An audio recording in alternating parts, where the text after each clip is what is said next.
Thank you for turning to page 121. In this episode, we will take a look at house rules in Advanced Dungeons & Dragons. I would be willing to bet nearly every ongoing AD&D campaign has at least some house rules. A house rule is a rule used at your gaming table that is not official. That is, it doesn't appear in the rule books, but you and your group have agreed to adopt the rule for use in your game.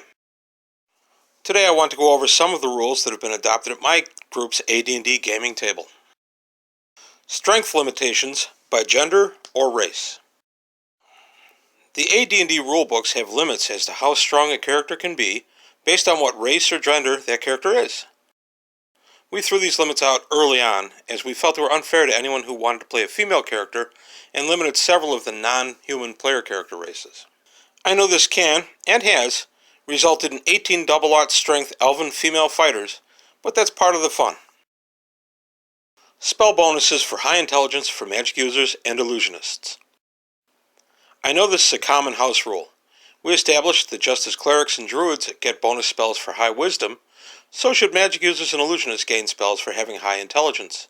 We simply took the bonuses off the wisdom table in the player's handbook and applied them to intelligence. This decision greatly improved the utility and survivability of magic users and illusionists. Initiative. The initiative system, set forth in the player's handbook and Dungeon Master's Guide, is not very good. Each side in a melee rolls 1d6 and the highest side goes first. There are some modifiers for dexterity, but this system can still result in tie after tie on the dice. In the system we use, each player rolls their own die 10. They take the result and modify the number down or up based on any bonus or penalty they may have for their dexterity. You always want a low result here. For example, a fighter with a 17 dexterity throws 1 die 10. The die result is a 5. The fighter then applies a -2 modifier for his 17 dexterity. This results in a 5 minus 2 equals 3. The fighter gets to act in the third segment. The Dungeon Master also rolls for his creatures in any encounter. I usually just roll once for something like a group of orcs. If I throw a 6, for example, all of my orcs would get their attack in the 6th segment. Then I start counting the segments beginning with segment 1. I count through the segments, and each player tells me when they act and what their action is. I also announce any actions my creatures perform on their segment. I keep going all the way up to segment 10. When all actions are exhausted, we go on to the next round. Handling characters or creatures who gain multiple attacks in the same round is simple. If the character has 2 attacks in the round, you add 5 to the segment in which they first attacked to find out when the second attack happens.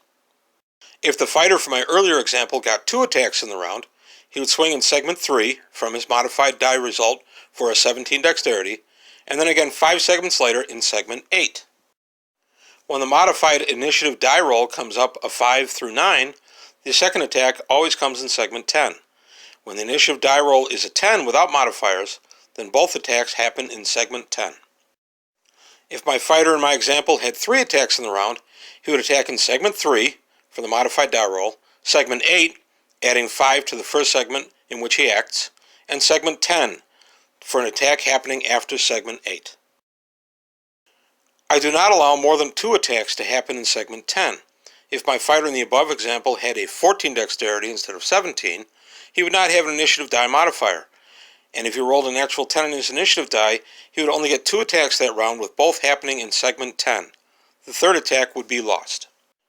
In the likely event multiple characters or creatures attack in the same segment, each player involved rolls 1 die 6 without modifiers. Ties are re-rolled, and the highest roll on this die goes first in the segment. House rules can definitely add a lot to any AD&D game. There are many other house rules we use in our game, and I will share more in a future video.